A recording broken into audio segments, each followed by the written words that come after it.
UKLO 1 year masters. No IELTS required up to 5 years visa. High visa success rate. వాడు ఎలా కొనుక్కుంటాడు? డబ్బులు లేనివాడికి నువ్వు ఫ్రీగా ఎందుకు బాటిల్ చేసి ఎందుకు ఇవ్వలేవు? అది ఎవడో పట్టుకెళ్ళలేడు కదా. బాటిల్ పట్టుకెళ్తే కొంతమంది పట్టుకెళ్తారు, పోతే పోయింది అనుకో. ఆ సీసాలు వెళ్ళేటప్పుడు మళ్ళీ అన్నీ సక్రమంగా ఒక దగ్గర ఇచ్చేయండి. ఈ బాటిల్ వాటర్ బాటిల్ కొన్ని ఒక 10 సెంటర్లో పెట్టి వాటర్ బాటిల్స్ మళ్ళీ మీరు వెళ్ళేటప్పుడు ఇచ్చేయండి అని భక్తులకి ఒక విన్నపం చేశారనుకోండి, వాడు భక్తులైతే గ్యారంటీగా అక్కడ పెట్టి వెళ్ళిపోతాడు. సో ఎవడో పట్టుకుపోడు కదా, ఎక్కడ ఖాళీ చేసా వేసుకుని మోసుకెళ్తాడా? ఎవడో ఒకడు తీసుకెళ్ళాడు. అవి డిబ్బీలో కనీసం 100 రూపాయలు వేయినోడు ఎవడో ఉండడు. 100 రూపాయలు డిబ్బీలో వేసినోడు ఒక 20 రూపాయలు చేసా ఇచ్చాను అనుకో. ఇప్పుడు is a rich god, richest god. Many rich people are coming and okay, వ్యాపారంలో కలిసి వస్తే నేను 2% ఇస్తాను వెంకటేశ్వరం, లేదా 5% ఇస్తానని బోలు మంది ఉన్నారు, ఇస్తున్నారు. సో భక్తులకి ఫెసిలిటీస్ ఎలా పెంచాలి అట్ రీజనబుల్ కాస్ట్. అంటే మీరు మాట్లాడుతున్నది వ్యాపార ధోరణి ఉండకూడదు తిరుపతిలో అనేది నా భావన. ఎలా వేస్తారు వాళ్ళు? ఆ వ్యాపార ధోరణి ఉండకూడదు. దానికి మనం ఏం చేయాలి? తిరుపతిలో టిఫిన్ తింటే 200 రూపాయల దోశ, 300 రూపాయల దోశ. ఎందుకు అంత లూటింగ్ అవసరమా? వీటి మీద ఫోకస్ చేయాలి. లడ్లో ఏమైంది, గుడ్లో ఏమైంది అనేది కాదు. కరెక్ట్. లడ్డు ఇప్పుడు సెటిల్ చేశారు సీఎం గారు, ఫుల్ ప్రూఫ్ సిస్టమ్ పెట్టేశారు, అయిపోయింది. తర్వాత చూద్దాం. Okay, let us focus on the what present has to be done for the pilgrims. భగవంతుడిని భక్తుడికి గ్యాప్ క్రియేట్ అయిన మాట వాస్తవం. కావాలని క్రియేట్ చేశారా, యాదృచ్ఛికంగా జరిగిందా అనేది పక్కన పెడితే గ్యాప్ క్రియేట్ అయిన మాట వాస్తవం. ఒకసారి వచ్చినోడు నాన్ విఐపి అయి ఉంటే అనవసరం రా బాబు అని ఒక ఫీలింగ్కి వెళ్ళిపోతున్నారు చాలామంది. అయినా చూడాలని వచ్చే వాళ్ళ సంఖ్య ఎక్కువగా ఉంది కాబట్టి ఇబ్బంది లేదు. అవునండి. బట్ ఆ గ్యాప్ అన్నది కొంత క్రియేట్ అయింది. దాన్ని నారో డౌన్ చేయాలి, పూర్తిగా ఎలిమినేట్ చేయాలి రాబోయే సంవత్సరం 2 సంవత్సరాల్లో. సో దానికి ఏం చేయాలి, ఎలా చేయాలి అనేది మనం ఆలోచించాలి తప్ప. ఇప్పుడు అవన్నీ ప్రణాళికబద్ధంగా ప్రాతిపదికలు రెడీ అయినాయి. ఏమో నాకు తెలియదు. ఓకే, ఒక భక్తుడిగా నా మనోభావాలు చెప్తున్నా అంత. రైట్. మీ అబ్జర్వేషన్ వాళ్ళు ఏం చేస్తారు అనేది, అంటే ఇప్పుడు మీ కమిటీ ఎప్పుడు ఫామ్ అవుతుంది, నాకు తెలియని అంశాలు అవన్నీ. అదే ఇప్పుడు వరకు ఇంకా టీటీడీ చైర్మన్ కూడా ఫైనలైజ్ అవ్వలేదు. మీ పేరు బాగా వినిపించింది అందులో ఒక టైంలోని. ఏదో నా పేరు పలు సందర్భాల్లో పలు పోస్టులకి ప్రజలు పెడతా ఉంటారు. అవును. సో మీ నోట్లని ఎప్పుడు రాలేదు నాకు కావాలి టీటీడీ చైర్మన్ అన్నమాట. మీరు ఎక్కడ ప్రజలు రకరకాలుగా పెడతా ఉంటారు. అదేలేండి. ఇందాక మీరు వాళ్ళ అభిప్రాయాన్ని వాళ్ళ మాటలో పెడతా ఉంటారు. Yes, exactly sir. ఇప్పుడు మనకి సోషల్ మీడియా ఒకటి ఉన్నది కదా, ఓపెన్ గా ఉంది. అంటే మీరు ఇందాక చెప్పిన దాంట్లో తిరుపతికి సంబంధించి విఐపి భక్తులు వేరు, సాధారణ భక్తులు వేరు, ఇంకా పేదరికంలో ఉన్న భక్తులు కూడా 3rd కేటగిరీలో ఉంటారు.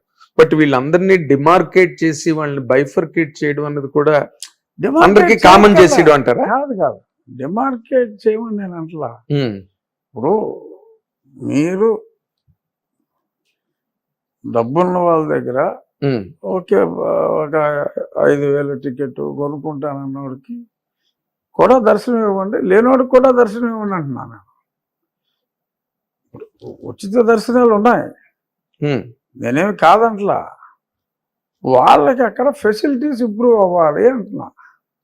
అదే గతంలో కరోనా రాకముందు కొన్ని సిస్టమేటిక్గా నడిచి, ఇది ఒక టైం స్లాట్ ఇచ్చేసేవారు, అక్కడ ఉండటానికి అకామిడేషన్ ఉంటే ఒక పూట గతంలో వాళ్ళ రూమ్లో వాళ్ళు ఉండి ఏదో సుదర్శన్ టోకెన్ అని ఏదో కట్టేవారు.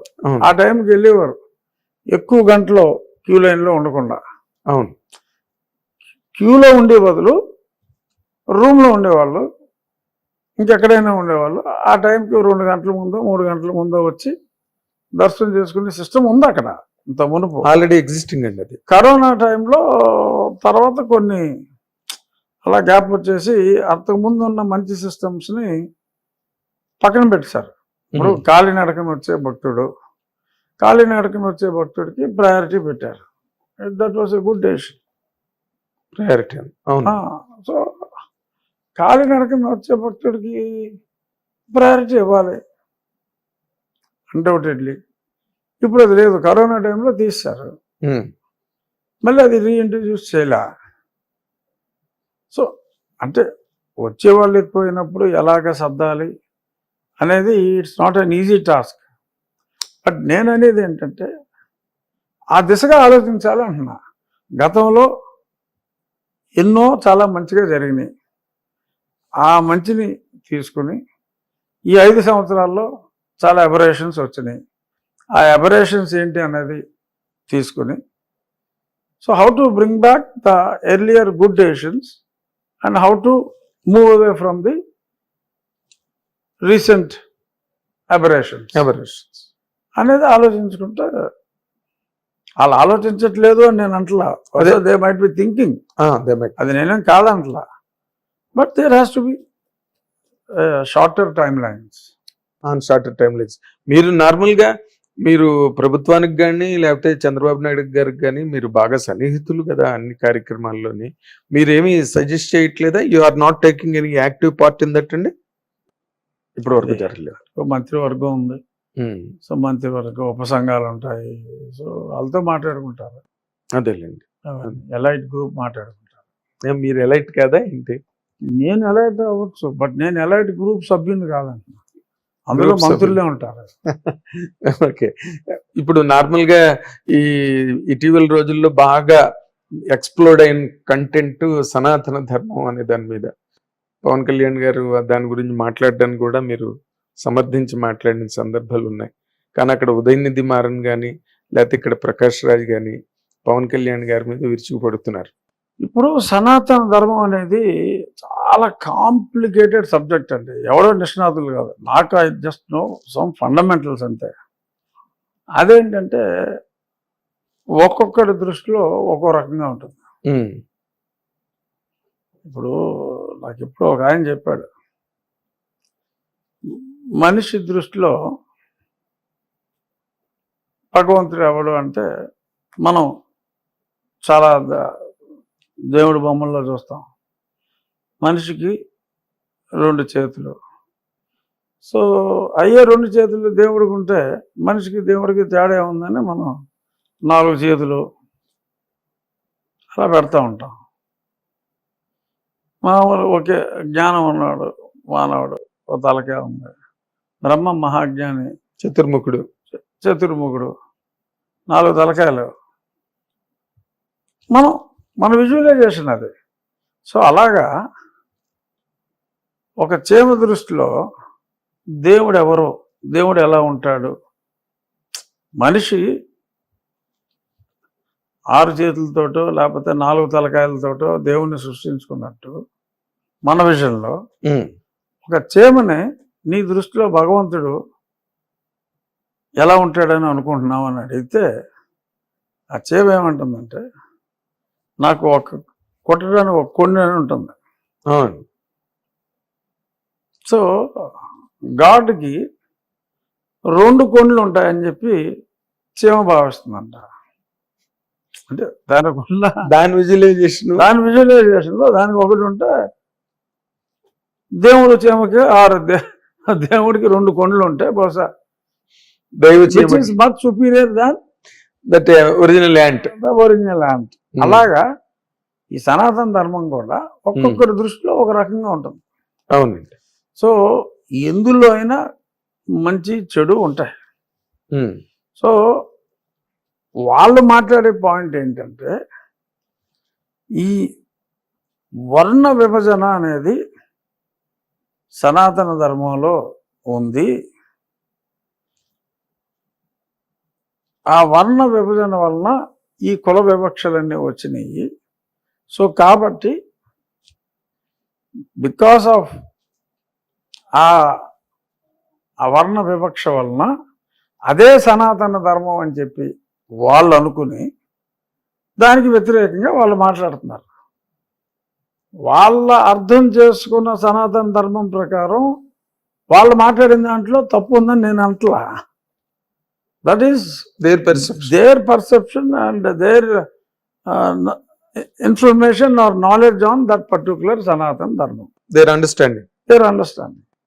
సో ఒక్కొక్కరికి ఇప్పుడు original purpose of creating the caste system is totally different.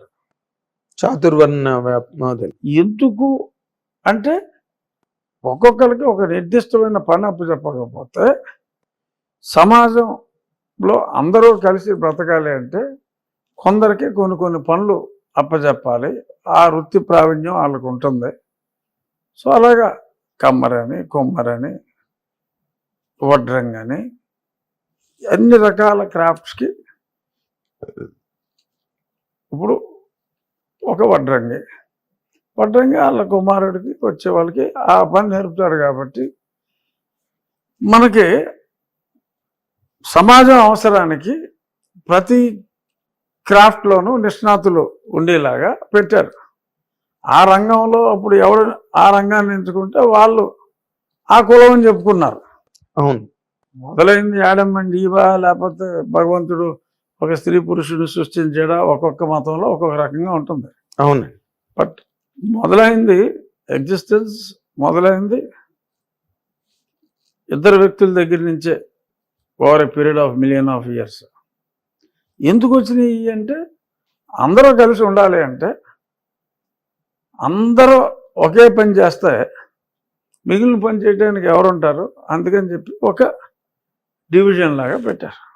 So అది మిస్ఇంటర్ అయి ఉండొచ్చు, కొంతమంది వివక్షకి గురై ఉండొచ్చు. But that is not the mistake of the original మనం. ఆ తర్వాత మనం దాన్ని ఎక్స్ట్రాపోలేట్ చేసి మిస్ఇంటర్ప్రిట్ చేసి చేసుకుని తెచ్చుకున్నాం. సో పర్హాప్స్ తమిళనాడు వాళ్ళు ఆ మిస్ఇంటర్ప్రిటేషన్ తప్పు అంటున్నారేమో. డెఫినెట్గా వర్ణ వివక్ష అనేది తప్పు. వివక్ష గురించి అది పెట్టలా. సమాజంలో 10 మంది ఉపయోగపడటం కోసం ఒక సిస్టమ్ని తీసుకొచ్చింది చాతుర్వర్ణం అని ముందు పెట్టుకున్నది. ఆ సూత్రుల్లో ఉన్న కేటగిరీలో అన్ని ఇతరులు ట్రేడింగ్ ఒకటి ఉండాలి, అక్కడి నుంచి ఇక్కడికి, ఇక్కడి నుంచి అక్కడికి తెచ్చి అమ్మేవాడు. సో అప్పుడు ఎవరైతే అందులో ఎంచుకున్నారో వాళ్ళు వైశ్యులుగా పరిగణించబడ్డారు. వేరే వాళ్ళు కూడా చేస్తుంటారు. సో అది ఒక పర్పస్ కోసం, ఇక్కడ ఉన్న సమాజం కోసం అప్పుడు పెద్దలు రాసింది అది. ఇలా ఉంటే బాగుంటుంది అన్నారు, ఇంప్లిమెంట్ చేశారు. అది ఎందులో అయినా కొంచెం వెర్రి పొత్తులు తొక్కుతాయి. సో కాబట్టి మంచి గురించి ఒకళ్ళు మాట్లాడి ఆమె సనాతనే అని కళ్యాణ్ గారు అని ఉండొచ్చు. అవును, దానివల్ల వచ్చిన దుష్పరిణామాలని చూసి అది కరెక్ట్ కాదని చెప్పి ఉదయనిధి స్టాలిన్ మాట్లాడచ్చు. So in their view both are right. అతని పర్సెప్షన్లో అతని రైట్. అంటే మీరు ఒక ఒక ఒక ఎనాలిసిస్ చెప్పి దాంట్లో పవన్ కళ్యాణ్ గారు కరెక్టే, ఉదయనిధి మారిన ఆయన యాంగిల్లో ఆయన కరెక్టే చేసుకున్న అర్థం ప్రకారం. ఎందుకంటే ఎంతో కొంత వివక్ష అనేది ఈ రిజర్వేషన్ అని ఇప్పుడు ఒక రకంగా కోర్టులు కూడా దీనికి బాధ్యులే. ఇప్పుడు గతంలో ఎస్సీ ఎస్టీ చట్టం తీసుకొచ్చారు. నన్ను తిట్టాడు, నిన్ను తిడితే కనుక నీకు ఎంత రివార్డు ఇస్తాం, నువ్వు తిట్టావని కంప్లైంట్ ఇస్తే ముందు నీకు రివార్డు ఇస్తాం, చట్టం అది. సో తర్వాత అసలు ముందు 14 రోజులు రిమాండ్ వేసేయాలి. ఒక దళిత సోదరుడు ఒక కంప్లైంట్ ఇచ్చి పలానా నాగేంద్ర కుమార్ అనే బ్రాహ్మణుడు నన్ను ఈ రకంగా దూషించాడని చెప్పి పోలీస్ స్టేషన్కి వెళ్తే ఎఫ్ఐఆర్ రిజిస్టర్ అయితే 10,000 ప్రైజ్ ఇస్తారు వాడికి. So in a way it has become an encouragement. చట్టం పెట్టిన ఉద్దేశం వేరు, జరుగుతున్నది వేరు. మనుధర్మంలో వివక్ష లేదు. అందరూ అందరినీ గౌరవించాలి, ఎవరు చేసే పని అటు చేయాలన్నాడు అంతే. ఆ వెరితనాన్ని ఉదయనిధి ప్రశ్నిస్తున్నాడు. అందులో ఉన్న ఆలోచనని పవన్ కళ్యాణ్ గారు ప్రశ్నిస్తున్నాడు. దానిలో ఉండే పాజిటివ్ ఆస్పెక్ట్ ని ప్రాపప్ చేస్తారు. దానివల్ల వచ్చిన నెగిటివ్ ఇంప్రెషన్స్ ని ఉదయనిధి ప్రశ్నిస్తున్నాడు. So both are not wrong. Because అది మిస్ఇంటర్ప్రిట్ అయ్యింది అన్డౌటెడ్లీ. ఇప్పుడు దీనివలన ఈ చట్టం పెట్టినందువల్ల జరిగింది ఏంటి, ఇప్పుడు ఎవరో ఒక అతను దళిత వర్గానికి చెందిన వ్యక్తి ఇల్లు కత్తికివ్వాలంటే భయపడుతున్నారు. ఎందుకు? Not because of any hatred towards them. I have utmost respect for Dalits, ఎందుకంటే అందరూ సమానమే. ఎప్పుడో మా ముత్తాతలు ఎప్పుడో ఈ ఈ వర్ణంలో వచ్చారు, మనం ఆ వర్ణంలో ఉన్నాం. సో ఆల్ ఆర్ ఈక్వల్ అనేది నా సిద్ధాంతం. కానీ ఈ చట్టం వల్ల వచ్చిన ఇబ్బంది ఏంటంటే, రేపొద్దు నేను ఇంటి వద్ద అడిగితే నా మీద కేసు పెడతాడేమో అని భయం. అతను పెడతాడా పెట్టడా అన్నది పక్కన పెడితే, పెడతాడేమో అన్న భయం వస్తుంది సమాజంలో. అది తెలియకుండా ఉంది, అది అంతర్లీనంగా ఉంది. బయటకు అనడానికి భయపడుతుంది. బయటకు అనరు, లేదండి ఇల్లు ఖాళీ లేదండి అని వేరే వాళ్ళు చూసుకుంటారు. ఎందుకు? ఇది మన చట్టాల ద్వారా లేని అంతరాన్ని మనం క్రియేట్ చేస్తున్నాం. ఇప్పుడు ఇది చాలదన్నట్టు ఓకే, మా ప్రభుత్వమే మాట్లాడింది, బీసీలకు కూడా ఈ చట్టం అంటున్నారు. మరి అది ఇంకొక తలనొప్పి కదండి, మామూలు తలనొప్పి కాదు. అంటే సమాజాన్ని విడగొడుతున్నారు. According to me, it may be my party decision, but as an individual I can give my opinion. అంతే కదా. ఇప్పుడు 50% బీసీలు ఉన్నారండి, 20% ఎస్సీలు ఉన్నారండి. ఇక మిగిలిన సోకాల్డ్ అగ్రవర్ణం లేదు, గుండు లేదు, ఎవరి దగ్గర డబ్బులు లేవు. డబ్బులు ఉన్న వాళ్ళు డబ్బులు ఉన్నాయి, లేని వాళ్ళ దగ్గర లేవు. అందరికన్నా బిగ్గెస్ట్ అగ్రవర్ణంగా ఈ చాతుర్వర్ణంలో చెప్పేది బ్రాహ్మణులు. ఉన్నంత దౌర్భాగ్య స్థితిలో ఎవరు లేరు. అవును, చెప్పాలి అంటే చదువుకు తగ్గ ఉద్యోగాలు రావు. ఎందుకంటే రిజర్వేషన్లో 100కి 99 వస్తాయి, కానీ మీకేమి రావు. 70 వస్తే మీకు ఉద్యోగం రాదు. సో ఈ చాతుర్వర్ణ సిస్టంలో ఇప్పుడు చంకనాకపోయింది బ్రాహ్మణులు, according to me, honestly I'm telling. So అదొక 3%. ఇప్పుడు సోకాల్డ్ సమాజంలో బ్రాహ్మణులు ఒక 3% అండి, వైశ్యులు ఒక 4% ఉంటారు, క్షత్రియులు ఓ 1% అండి. సరే, కమ్మవారు ఒరిజినల్గా శూద్రులైన అగ్రవర్ణంలో ఉన్నారు. సో కమ్మవాళ్ళు ఒక 6% వేసుకోండి. రెడ్డి అనే కులం లేకపోయినా దట్స్ ఎ టైటిల్. కాపులు రెడ్లు అంతా మోరల్లెస్ సేమ్. ఏం వేసుకున్నా ఈ అగ్రవర్ణాలు ఆ చాతుర్వర్ణ సిస్టమ్ తీసేసి ఒక 25% ఎస్సీ, ఎస్టీ, బీసీ, మైనారిటీ. ఎందుకంటే మైనారిటీ కూడా బీసీలో వస్తారు. వీళ్ళని చూసుకుంటే మీకు 75% అయిపోయింది. సో వివక్షకు గురైంది ఎవరు? ఇప్పుడు రేపు బీసీ చట్టం కూడా వస్తే ఈ మిగిలిన సోకాళ్ళ అగ్రవర్ణ కులాలు వివక్షకు గురవుతారు. చాలా స్పష్టంగా కనిపిస్తుంది కదా, మీకు అర్థమవుతుంది. ఇప్పుడు హ్యాపీగా అందరూ కలిసి ఉన్నాం. ఒక అక్కర్లేని హక్కుని ఓట్ల కోసం ఇంకా దేని కోసము నువ్వు ఇచ్చి, అలా అడగని హక్కు, అక్కర్లేని హక్కు. ఎవడన్నా ఉద్యమాలు చేశాడా? మేము వివక్షకు గురవుతున్నామని. ఇప్పుడు అసలు వివక్షకు గురయ్యేది ఎవరు తెలుసా? వైశ్యాసు, బ్రాహ్మిన్స్. నేను ప్రత్యక్షంగా చూస్తున్నా. బ్రాహ్మణుడు అంటారు, బ్రాహ్మణుడు అని పలకడం కూడా కష్టమే. బ్రాహ్మణుడు అంటారు. ఇప్పుడు అసలు స్కూల్లోనేమో తెలుగు తీసేస్తున్నారు, సరిగ్గా స్పష్టంగా పలకలేని పరిస్థితి. సంస్కృతి అలాగే లేదు. ఇప్పుడు బ్రాహ్మణుణ్ణి బ్రాహ్మణుడు అంటారు. క్షౌరం చేసే వ్యక్తిని మనం పూర్వం పరిభాషలో మంగళి అని మన పుస్తకాలన్నింటిలో కూడా మంగళి అని ఉంటుంది. అవును. ఇప్పుడు నాయి బ్రాహ్మణుడు అనకపోతే అతను కేసు పెట్టచ్చు, అనకపోతే పెట్టచ్చు. ఎస్, బ్రాహ్మణుడేమో బేపనుడు అంటే నీకు దిక్కుమొక్కు లేదు. కరెక్ట్. ఒక నాయి బ్రాహ్మణుడిని అంటే నాయి బ్రాహ్మణుడు అన్న పదం ఉందని అసలు ఇవాళ ఉన్న ఇంగ్లీష్ మీడియం ఎడ్యుకేషన్లో లేదు. కానీ నువ్వు బార్బర్ అంటే ఒప్పుకోడు, ఇంగ్లీష్లో నీకు బార్బర్ అని ఉంటుంది. నాయి బ్రాహ్మణుడికి ప్రత్యామ్నాయ పదం లేదు అక్కడ, వాషర్మెన్ అని ఉంటుంది. ఈ చట్టం ప్రకారం యూ వాషర్మెన్ అంటానికి లేదు, ఎందుకంటే ఇంగ్లీష్ మీడియం చదువుకుంటున్నాడు, ఇంగ్లీష్లో వాషర్మెన్ అనే ఉంటుంది. దానికి వేరేగా నామినిక్లేచర్ లేదు కదా, వేరే నామినిక్లేచర్ లేదు. ఓ రజక అని పిలవకపోతే అతను కేసు పెట్టచ్చు. చాలా పెక్యులర్ ప్రాబ్లమ్స్. చట్టం అదే చెప్తుంది. ఇప్పుడు ఎలా ఇంత కాంప్లెక్స్ కావుడోడు అంటే నీ కేసు పెడతానికి లేదు, దాని పక్కన ఇంకో సఫిక్స్ కూడా పెడతారు. మనం మాట్లాడుకోలేం సభ్య సమాచారం, వ్యాపారాలు కూడా పెడతారు. అదే అనుభూతున్నాను.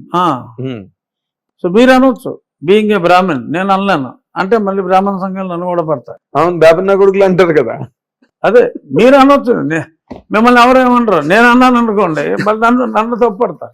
ఇప్పుడు అలాగా మీరు వర్ణ వివక్షకు గురవచ్చు. కానీ అసలు పదాలే లేని ఇప్పుడు ఇంగ్లీష్ మీడియమే అయిపోతుంది. రజకుడు అంటే ఎంతమంది తెలుసండి? ఎప్పటికీ తెలియదు. అసలు చెడు ఉద్దేశం మనసులో ఉండదు. ఆ పదం అది చదువుకున్న పదం, అది చెడు ఉద్దేశం ఉండదు. కానీ రేపొద్దున కేసు పెట్టచ్చు ఏంటి, పెడతారు. సిస్టమే ప్రొవోక్ చేస్తుంది కదా. సిస్టమ్ ప్రొవోక్ చేస్తుంది. మరి కేసు కట్టిన వెంటనే నువ్వు రివార్డ్ ఇస్తున్నావు. అది ఎంత అన్యాయం అండి. కేసు పెడితే అవార్డు ఏంటండి? అది ఉంది సిస్టమ్. కళ్ళు ఎర్రగా కూడా చూడకూడదంట, తెలుసా మీకు? అది ఉన్నాయి, చాలా ఉన్నాయి. మరి ఇప్పుడు డెఫినెట్ గా దీని మీద చర్చ వచ్చినప్పుడు బీసీలు కూడా అబ్జెక్ట్ చేస్తారు. ఇదో పెద్ద ప్రాబ్లము. అవునండి. మళ్ళీ మరి దీన్ని ఎస్సీ ఎస్టీ అట్రాసిటీని ఎలాగ మిళితం చేస్తారు అంటే, ఒక దళితుడు బీసీ మీద కేసు పెట్టచ్చా? ఈ బీసీకి ఇచ్చే హక్కులో దళితుడి మీద కూడా కేసు పెట్టవచ్చా? ఒక దళితుడు పొరపాటున ఓ మంగళయానో చాకలానో అంటే వీళ్ళు ఎస్సీ మీద కేసు పెట్టవచ్చా? ఎక్కడికి వెళ్తున్నాం మనం? మీరు కేసులు పెట్టుకుని చావండి రానా? అరే అందరూ కలిసిపోయాం, అందరూ హ్యాపీగా ఉన్నాం. అక్కర్లేని హక్కును నువ్వు ఇచ్చి ప్రొవోక్ చేసి మనుషుల మధ్యన కులాల మధ్యన అంతరాలు సృష్టిస్తున్నాయి ఈ చట్టాలు అనేది నా అభిప్రాయం. కాదు సార్, ఓ పక్కనేమో సనాతన ధర్మం అనేది అంత పెద్ద ఫైటింగ్ ఓ పక్కన జరుగుతున్నది, ఇంకో పక్కనేమో క్రిస్టియానిటీ అని చెప్పి జగన్మోహన్ రెడ్డి గారు ఆయన చేస్తున్నాడు. వీటిలో మళ్ళీ బీసీ చట్టం తీసుకురావడం ఏంటంటే, how far it is correct and relevant? కాదండి, బీసీలకి మీరు మంచి చేయండి, మీ ఓట్లు రాజకీయం అది ఎవరికైనా చేయించండి, దానికి చట్టం ఎందుకు? దాన్ని ఇటువంటి చట్టం ఏది, ఈ చట్టం వేరు. ఈ చట్టం ఏంటి? బీసీ వివక్ష చట్టం. ఒక ఎక్సెప్ట్ వేపనోని, కావటోని, రాజుగారిని, కమ్మోడిని, ఇంకా 1-6 కులాన్ని తప్ప ఇంక ఎవరిని కూడా అది కాపాడా అంటే తప్పులేదు, అది వేపనరా తప్పులేదు. బట్ నువ్వు ఆడు డాష్ ఆడరా, ఈడు డాష్ ఈడురా అని మనం తరతరాలుగా మాట్లాడుకునేది మాట్లాడితే అది కేసు కట్టేయచ్చు. మిమ్మల్ని వేపన డాష్ అంటే మీరు కేసు కడతానికి లేదు. అవును, మీరు పొరపాటున అతని పేరు మర్చిపోయి అని వృత్తితో పిలిచారండి. చూడండి, మీలాంటి త్రిపులార్ కూడా మాట అనడానికి భయపడుతున్నారు. అవును, కేసు పెడతాడు. కేసు పెడతాడు, రేపు చట్టం వచ్చింది వెంటనే అప్పుడు ఇలా మాట్లాడేయడానికి. సో అంతరాన్ని అక్కర్లేని చట్టాలు తీసుకొచ్చి పెంచుతున్నారు ఓట్ల కోసం. అది కరెక్ట్ కాదు అనేది నా అభిప్రాయం. సరే, రేపు వెళ్ళిపెట్టినప్పుడు నా అభిప్రాయం నేను చెప్పొచ్చు. సరే, మెజారిటీ ఏమంటే అదే నడుస్తుంది, అది వేరే విషయం. కానీ at least people should understand people పరిపాలకులు తీసుకొచ్చి ప్రజల మీద రుద్ది మళ్ళీ ప్రజలు ఇంకేం ఆలోచిస్తారండి? అదే టబాకో గూడ్స్ అన్ని రోడ్డు మీద పెట్టి అమ్మి వాడద్దు చచ్చిపోతారని చెప్పినట్టు ఉంటుంది. ఎదురుగుండా అవైలబిలిటీలో పెట్టి వద్దొద్దు అని సినిమా థియేటర్లో చావు కొడతారు, లోపలికి వెళ్ళి మనం ఏదో ఎంటర్టైన్మెంట్ కోసం అని కూర్చుంటే. ఇప్పుడు ఇది కూడా అలాంటిదే. చట్టం తీసుకొచ్చి పెట్టి ప్రజలారా మీరు ఆలోచించండి అంటే ఏం ఆలోచిస్తారు? వీడిని ఎలా ఇరికించాలి, వీడిని ఎలా చావు కొట్టాలని ఆలోచిస్తారు. చూడండి అసలు రేపు ఆ చట్టం కూడా వచ్చాక ఎన్ని కోర్టు కేసులు పెరుగుతాయి, కోర్టులు పెరుగుతాయి, లాయర్లు బాగుపడతారు, వృత్తి బాగా వృద్ధి చెందుతుంది, లాయర్ వృత్తి. మళ్ళీ ఇప్పుడు అందులో కూడా ఇప్పుడు 50% బీసీలు ఉన్నారు కదా, ప్రతి కులానికి హక్కులు ఇస్తున్నారు. ఆ ఇంటర్ కులాల్లో కూడా మళ్ళీ కేసులు కట్టుకుంటారు. అది నాయి బ్రాహ్మణుడు రజకుడి మీద కేసు పెట్టుకోవచ్చు, కానీ గొప్ప రజకుడు యాదవుడి మీద పెట్టుకోవచ్చు, ఎవరి మీద పడితే వాళ్ళ మీద పెట్టుకోవచ్చు. ఈ 4 వర్ణాలు మాత్రం గట్టు మీద నిలబడి చూస్తుండం తప్పితే వీళ్ళు మంచి చెడు తెలిసి కూడా ఏమి ఏంటంటే మనం ప్లాస్టర్ వేసుకుని తిరగాలి. ఇప్పుడు ఈ ప్రకాష్ రాజ్ గారు కూడా జస్ట్ ఆస్కింగ్ అని ట్విట్టర్ లో విపరీతంగా పవన్ కళ్యాణ్ గారి మీద ఎగ్నెస్ట్ గా యుద్ధం చేస్తున్నాడు దీని మీద.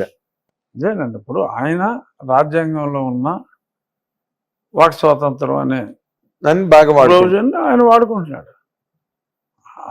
ప్రకాష్ రాజ్ గారికి రాజ్యాంగం చాలా బాగా తెలుసు. Is a well read person.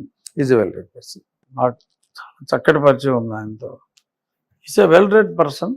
డెఫినెట్గా ఓకే, కొన్ని అట్లలో కొంత ఎక్స్ట్రీమ్ ఉంటే ఉండొచ్చు. మీరు చాలా well read person. Well read being well read and being well expressed are 2 different faculties and aspects. ఇప్పుడు సనాతన ధర్మం అన్న దాని మీద ఇప్పుడు అతను ఏదో డిఎంకేకి ఎఫిలియేషన్ ఏదో ఉన్నది కాబోసు ప్రకాష్ రాజ్ గారికి. ఉదయనిధి మాట్లాడిన దాన్ని ప్రతిదాన్ని సమర్థిస్తూ ఇంకో పక్కన పవన్ కళ్యాణ్ గారిని దుయ్యబడుతున్నాడు. నువ్వు డిప్యూటీ సీఎంవా, యోగివా, ఏంటి, వాట్ ఆర్ యూ అని క్వశ్చన్ చేస్తున్నాడు పబ్లిక్ ప్లాట్ఫామ్ మీద. ఇప్పుడు he also cannot oppose somebody's right of speech కదా. ఇప్పుడు పవన్ కళ్యాణ్ గారిది రైట్ ఆఫ్ స్పీచేగా. ధర్మ సంస్థ హిందూ ధర్మ పరిరక్షణ బోర్డుని పెట్టమని అడుగుతున్నాడు ఆయన. దాన్ని మీరు కూడా సమర్థించారు. నేను సమర్థించడమే కాదు, అసలు వీళ్ళందరూ హిందువులుగానో లేకపోతే ఇంకో రకంగానో సనాతనీయులుగా మారక ముందే నేను 4 ఏళ్ల క్రితం పార్లమెంట్ లో మాట్లాడిన టాపిక్ కదా అది. 4 ఏళ్ల క్రితం మాట్లాడాను ఈ బోర్డు కావాలని. బట్ దాని మీద ఏమైనా దానికి సంబంధించిన ఏర్పాట్లు కానీ ఏవి ఇప్పుడు కళ్యాణ్ గారు పట్టుకున్నారు కాబట్టి అవ్వచ్చు. అప్పుడు నేను పార్లమెంట్ లో మాట్లాడాను, చాలా మంది నా మీదకి వచ్చారు, ఇదేంటి ఎలా మాట్లాడాను, బీజేపీ వాళ్ళు సమర్థించారు.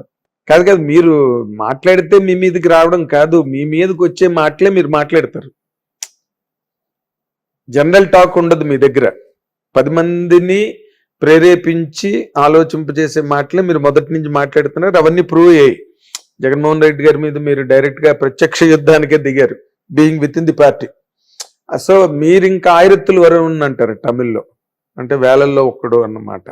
అలాగే ఇప్పుడు ఈ రోజున పవన్ కళ్యాణ్ గారు కూడా ప్రభుత్వంలోకి వచ్చి ప్రభుత్వ పీఠం మీద ఉన్న వాళ్ళు ఎవరు కూడా ఒక మతాన్ని ఓన్ చేసుకుని మాట్లాడలేదు ఇప్పటి వరకు కూడా ఎవరు. బట్ దాన్ని ఆయన చాలా ప్రాక్టికల్ గా is reiterating vociferously on every dais, on every possible occasion.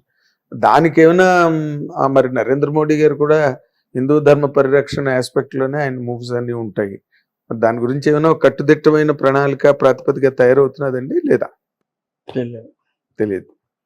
అది దేశ ప్రధానికి ఒక రాష్ట్ర ఉప ముఖ్యమంత్రికి ఉన్న రిలేషన్. అంటే ఎలియన్స్ పార్టీయే కదా, కూటమే కదా మీరందరూ కాదండి. కూటమి నాయకులు మాట్లాడుకోవటం వేరు, కూటమిలో ప్రతి ఓడు నాయకుడు కాలేడు కదా. అవును, అఫ్ కోర్స్ నాయకుడు. మరి మీ తాలూకుది ఎప్పుడు మేము వినడమే తప్పితే ఈ రోజు వరకు ప్రభుత్వం వచ్చేప్పుడే 4-5 నెలలు అయిపోతున్నదా? 4 నెలలు దాటింది. 4 నెలలు దాటి 4 నెలల 10 రోజులు. అదే 4 నెలలు 5 నెలలు, అదే నేను 4 నెలలు 10 రోజులు. మరి ఈ రోజు వరకు మీ కి ఏదో ఒక ప్రత్యేకమైన హోదా కల్పిస్తారని వింటున్నాం. సర్కిల్స్ లో వినిపిస్తున్నది, పేపర్స్ లో రాస్తున్నారు, సోషల్ మీడియాలోని పొక్కుతోంది, కానీ ఎక్కడ మీ వైపు నుంచి అసలు ఏంటి, అసలు ఏం జరుగుతున్నది, ఇక్కడ ఏం జరుగుతున్నదో నాకు తెలియాలని ప్రకాష్ రాజ్ డైలాగ్ లాగా అడుగుతున్నాను మిమ్మల్ని నేను. లేదు అసలు State మీరు represent- చెప్పిన దాంట్లోనే సమాధానం ఉంది. ఎలా మాట్లాడుకుంటున్నారు కానీ ఏమీ జరగట్లేదని అన్నారు కదా.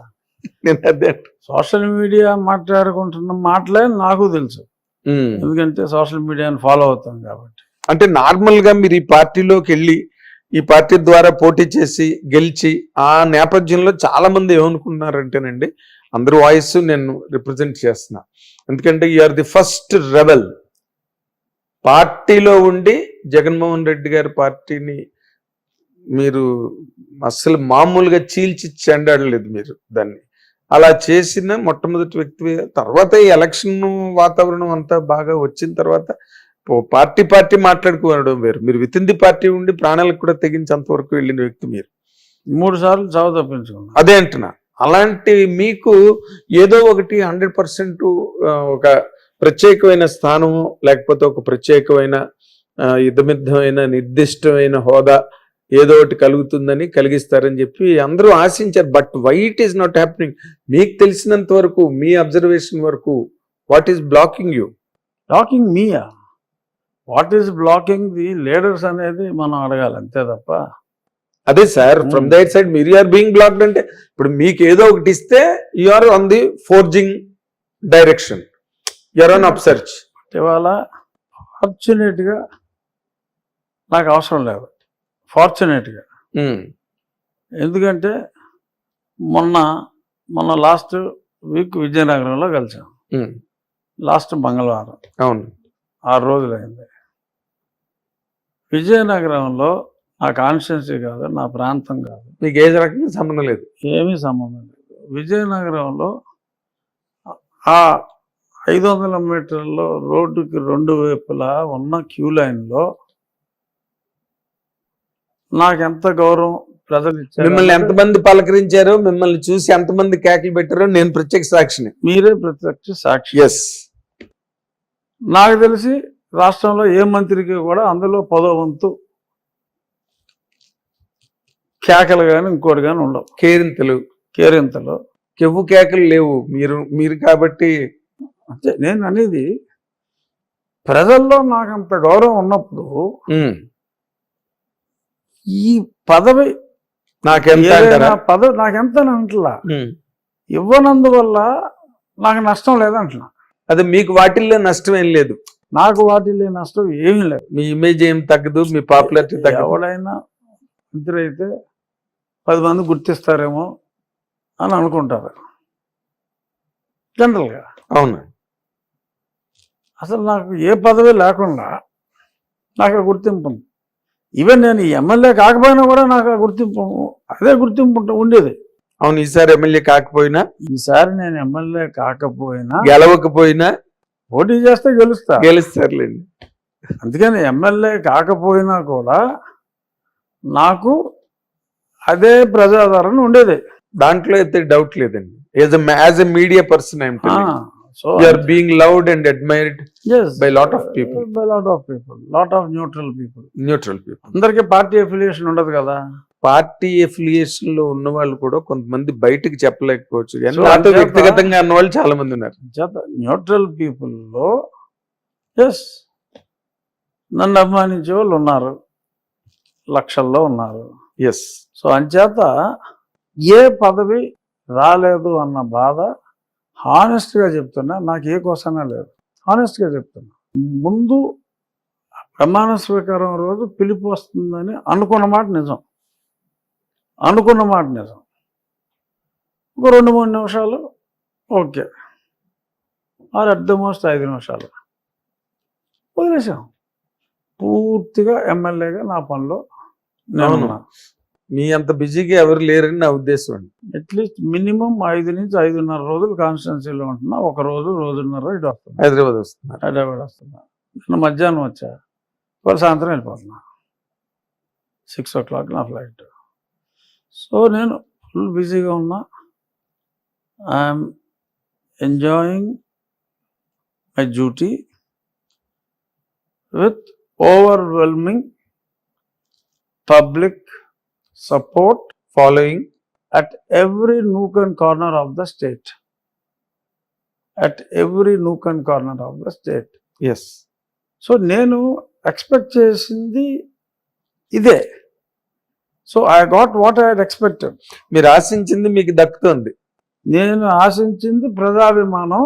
అది నేను ఆశించిన దానికన్నా 1000 రెట్లు ఎక్కువ నాకు దక్కింది. దక్కుతుంది. Present continuous tense. Yes, present continuous tense దక్కుతుంది. So I'm happy. But your fans are not happy.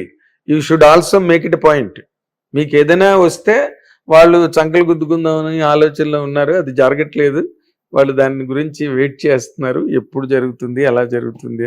ఎందుకంటే టీటీడీ బోర్డు, ఇందాక నేను అన్నట్టుగా టీటీడీ చైర్మన్ ఒకటి ఎక్స్పెక్ట్ చేశారు, అది ఏదో మొత్తానికి ఢిల్లీ డాలీయింగ్లో ఉంది. అది నెక్స్ట్ ఇంకేదో స్టేట్ రిప్రజెంటేటివ్ ఇన్ ఢిల్లీ అనేది అదే ఒకటి ఏదో ఎక్స్పెక్ట్ చేశారు, అది కూడా జరగలేదు. ఇంకా ఏం జరుగుతాయి, ఎలా జరుగుతాయి అనేది అంతా ఒక సస్పెన్స్ సినిమాలో నడుస్తుంది. జరగనిదే ఎందుకు జరగలేదో I think people will know. ఓ, తెలుసుకునేంత ఉందండి. I think people might know అంటే నేను ప్రజలకే ఆ అండర్స్టాండింగ్ ఉంది అని నా అభిప్రాయం. అది నాకు లేకపోవచ్చు, మీకు లేకపోవచ్చు, కాకపోవచ్చు. పబ్లిక్ ఆర్ మోర్ సెన్సిటివ్ కదా. అది డెఫినెట్గా public can gauge after some time. But 100% public తరఫున కానీ మీడియా తరఫున కానీ. But again I'm reiterating, I'm very happy in my present job with the overwhelming public support. Yes, that is the truth అండి. It's a truth all the while. అర్థమైనోడికి అర్థమైనంత. అర్థమైనోడికి అర్థమైనంత. By letter and spirit. Right. So మీరు రాబోయే కాలంలో ఇంకా మంచి మంచి ఉన్నత స్థానాలు, సమున్నత స్థాయికి ఎదగాలని ఆ అవకాశాలు ఎక్కువ నిండుగా మెండుగా కనిపిస్తున్నాయి. బట్ ఏ నిర్ణయాలు ఎప్పుడు వెలువడతాయో, ఎప్పుడు ప్రచురణలోకి వస్తాయో తెలియదు. కాబట్టి అంతవరకు వెయిటింగ్లో ఉంటారు అందరూ, మీ అభిమానులందరూ. We wish you very very good times ahead and all the very best in all your future endeavours. Raju garu, thank you. Nagendra Kumar garu, thank you so much. Thank you so much. ఇది రాజుగారు నార్మల్గా బాణాలు వేసేటట్టుగా మాట్లాడే నైజం లక్షణం పుట్టుకతో వచ్చిన మన రఘురామకృష్ణరాజు గారు ఈసారి కొంచెం ఆచితూచి చాలా సమతూకంతోనే మాట్లాడుతూ వచ్చారు. ఎక్కడ కూడా ఆయన ఏ విషయంలోని చక్ అని మాట్లాడలేదు. ఆ పరిణితిని కూడా మనం ఇక్కడ ఆయనలో గమనించాలని నేను మిమ్మల్ని కోరుతున్నాను. Thank you watching. Hit TV app ని డౌన్లోడ్ చేసుకోండి. ఇందులో short news, live news, entertainment movies అన్ని అవైలబుల్ గా ఉన్నాయి. Please download Hit TV app. Hit TV app. Hit TV యాప్ని ఫ్రీగా డౌన్లోడ్ చేసుకోండి.